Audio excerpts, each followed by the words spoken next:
Hi, my name is Camila Espinosa, and today I'm going to be rhetorically analyzing Chapter 7 of the Anthropocene by John Green called Scratch and Sniff Stickers.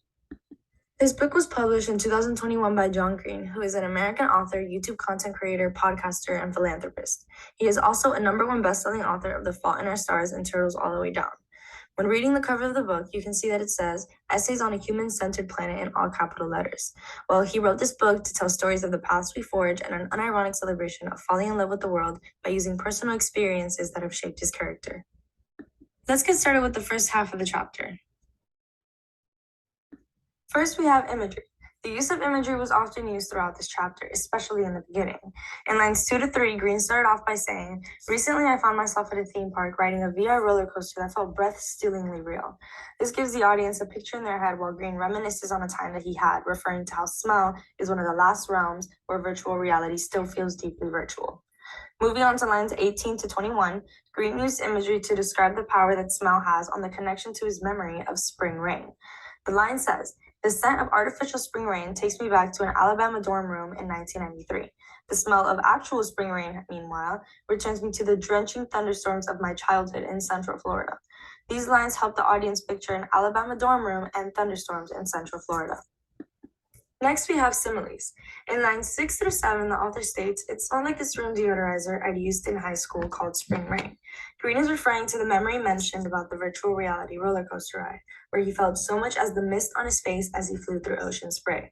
However, it did not smell like the ocean to him, it smelled like a room deodorizer he used to own.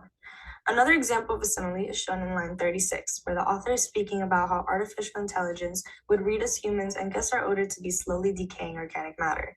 On the other hand, Green compares human scent as people smell like vanilla, lavender, and sandalwood. Next, we have logos. In paragraph 4, Green uses logos to appeal to a previous claim made, saying, Smell's radical specificity is part of what connects it so particularly to memory. It's also part of why imitation is so difficult. In this paragraph, he creates a logical argument as to why imitation is so difficult, even for artificial scents. He gives the examples of scent of Chanel No. 5. That is not patented because nobody can recreate it. He continues to speak about artificial scents by saying, Nothing in the real world ever smells quite like what we imagine it would. Going back to the smell of spring rain that seems to smell moist and crisp like the artificial scent, but in real life really smells earthy and acidic. Moving on, we have ethos. In lines 17 to 18, Green used Helen Keller as an example because since she was deaf and blind, she used her sense of smell more than anything else. Before, he had stated, one of the things that makes smell so powerful, of course, is its connection to memory. He goes on to quote Helen Keller when she said, Smell is a potent wizard that transports us across 1,000 miles in all the years we have lived. This quote supports his claim and opens the reader's mind to how truly powerful smell can be. Another example of ethos is shown in lines 50 to 54, when Green had stated that straightforwardly chemical scratch and sniff cards were sent to customers. They were soon discontinued because it had affected several people to the point where the fire department was called because of a rotten, eggsy odor that was added to natural gas so that humans can smell a gas leak. Mentioning the Baltimore Gas and Electric Company shows the reader proof and credibility that this event was true, showing ethos. Well, we finished the first half of the chapter. Now let's go on to the second half. Here we have pathos moving to anecdote and imagery and then back to pathos. So starting off, Green uses pathos in the beginning of the second half of the chapter, lines 55 to 58, by explaining how by the time he was 10 or 11, he was the only kid who continued to collect stickers because they took him back to a time and place that felt safer. With this line, he empathizes with the reader by describing his connection with these smells.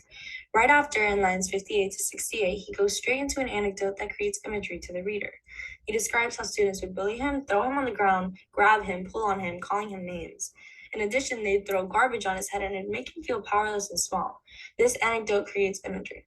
Continuing, pathos is used again in line 72 to demonstrate how the pain he felt from his bullies, he didn't want that pain inflicted onto his mother, hence he would stay quiet and lie about the truth.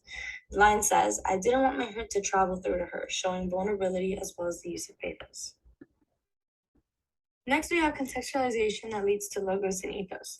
In these lines 86 to 89, Green gives the reader context about the process of scratch and sniff stickers being created. He states that they were originally made for carbonless copy paper while explaining the steps of microencapsulation at work to give the reader an idea about how these work. He follows the contextualization with logos, the green box, describing the important use of microencapsulation besides scratch and sniff stickers. This shows logos because it describes a logical use such as time-release medication. Continuing on to the blue box, Green used ethos by explaining how microencapsulation has proven to be a useful technology and why. This gives the reader a more open space to trust what the author is saying because it was proven. Moving on, there's more ethos and logos that was seen in the second half of the chapter. First off, in lines 108 to 110, Green shares information about the longevity of microcapsules and how the smell may disappear before the microencapsulated version, leading to him wondering which smells he's missed out on.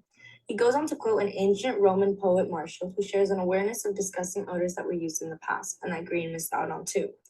The Roman poet compares one person's scent to a chicken putrefying in an aborted egg and a billy goat fresh from making love, which is clearly disgusting. However, this shows ethos because it's more likely for the reader to believe that the scent was truly disgusting when backed up by someone who actually smelled it.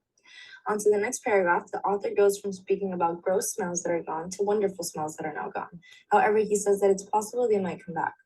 In lines 113 to 115, he backs this up with logical reasoning from 2019 from scientists at Harvard that used DNA samples of an extinct species in order to reconstitute the smell, showing logos.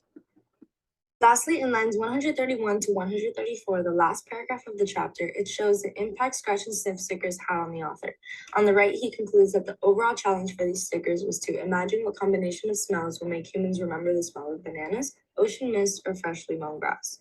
Similarly, he relates to owning his ancient sticker book, scratching the stickers, and not smelling pizza or chocolate. He smelled his childhood. These scratch and sniff stickers were so incredibly memorable for him, and he will always have a memory of these smells. Hence, scratch and sniff stickers completed their challenge. Overall, I rate this chapter 4 out of 5 stars. Altogether, I really enjoyed reading this book, and there were so many interesting chapters, and it was hard to choose one, but I chose this one because it was one of the only ones where I really remembered what he was trying to express. He got bullied for liking something that everyone else had moved on from, and he was able to describe it with brevity to the point where it was easy to read and easy to understand. He was not afraid to speak about what shaped his childhood and made him so happy, along with the not so happy parts about it. That's it. Thank you so much for listening.